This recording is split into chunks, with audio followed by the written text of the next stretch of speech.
और खबर गाजियाबाद से है, जहां बीजेपी प्रत्याशी संजीव शर्मा को जीत मिली है। गाजियाबाद में जीत के बाद जश्न का माहौल देखा गया है। गाजियाबाद में हुए उपचुनाव में भारतीय जनता पार्टी के प्रत्याशी संजीव शर्मा को जीत के बाद जश्न यहां पर पार्टी के अंदर दिखा। हालांकि कम वोटिंग के बावजूद मार्जिन जीत 70,000 से अधिक का रहा है, जिसको लेकर भारतीय जनता पार्टी के नेता और कार्यकर्ताओं में खुशी की लहर देखी गई। गाजियाबाद में भारतीय जनता पार्टी के सांसद और जिले के 2 प्रदेश सरकार में मंत्री और विधायक ने दूसरे को हवा खिलाकर बधाई दी। कहा, आज मीठे का समय है, मीठे का मौका है। साथ ही इस अवसर पर सांसद अतुल गर्ग ने कहा कि लोकसभा चुनाव में विपक्ष ने जो झूठ और भ्रम फैलाया था वह जनता को पता चल गया। साथ ही बताया कि गाजियाबाद में विकास की लहर बहेगी। सुनिए।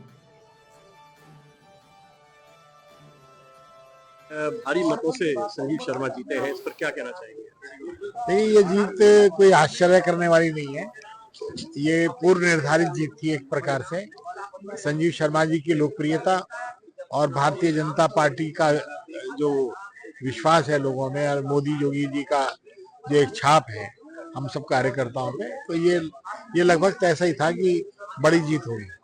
जैसे इंडिया गठबंधन का प्रत्याशी थे, लाइन पार से टिके थे, वहां से काफी मतों का माना जा रहा था, वहां भी संजीव शर्मा ने भारी मतलब मिले। देखिए, वो कोई आदमी या तो कोई जो सपा से लड़ रहा था, तो क्या वो सपा का कार्यकर्ता था? अब आप किसी भी कार्यकर्ता को जिसका समाज से कोई मतलब ना हो, उसे किराए पे ले आओ सिर्फ पैसे खर्च करने के लिए, तो जनता उसे क्यों वोट देगी? इस जीत का श्रेय सबसे ज्यादा किसको देना चाहिए? मोदी जी और योगी जी। अच्छा, महाराष्ट्र में भी जीत दर्ज की गई है। महाराष्ट्र में सारे एग्जिट पोल बता रहे थे, ये शिवसेना ये कहती थी कि असली शिवसेना कौन है। ये साबित हो गया कि जिसका हाथ भाजपा पकड़ती है वही तरक्की करता है। पहली बार भाजपा ने शिवसेना का हाथ पकड़ा था तो तरक्की करी। अब की बार असली शिवसेना तय होगी ये कौन है। जहां पर भाजपा वो इसलिए। झारखंड में आप लोग पीछे रहे, क्या कारण रहा?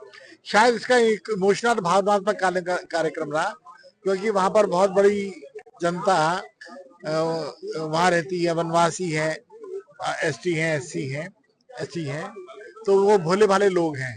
वो ये समझ ही नहीं पाए कि भ्रष्टाचार में जेल हुई थी। उनको भ्रमित किया गया होगा, ऐसा मैं मानता हूँ। जीते हैं, क्या कहेंगे?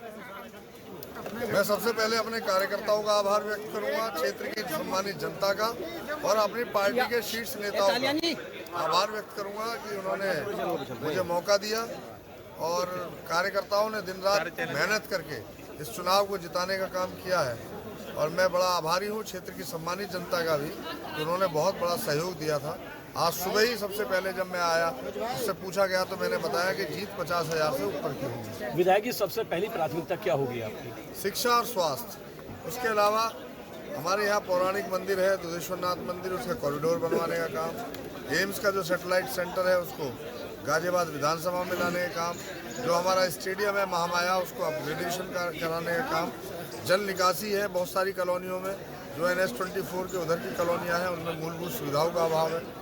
और इन सब काम प्रताप बिहार और जो विजयनगर का क्षेत्र है उसके लिए पेयजल, गंगा जल के लिए व्यवस्था कराना का प्रयास करूंगा। 5 साल का काम 2 साल में करना है। विधायक जी, एक आखिरी सवाल ये है कि उधर की तरफ कोई डिग्री कॉलेज नहीं है सरकारी। मैंने कहा शिक्षा और स्वास्थ्य मेरी प्राथमिकता। क्या उसको जितनी जल्दी हो सकेगा उतनी जल्दी जगह चिन्हित करा के इस पर प्रयास करूँ। महाराष्ट्र में आप लोग अग्रसर हैं, जीत की ओर बढ़ रहे हैं, जबकि दूसरे उसमें झारखंड में आप लोग पीछे हो गए। तो महाराष्ट्र के लोगों ने राष्ट्रवाद पर वोट दिया है, राष्ट्रभक्त लोग हैं, छत्रपति शिवाजी और महाराणा प्रताप की भूमि है, तो मैं उनको बधाई देना चाहूँगा कि महाराष्ट्र में बड़ी जीत की तरफ भाजपा आ रही है। धन्यवाद सर, थैंक यू। जीते हैं, क्या कहेंगे?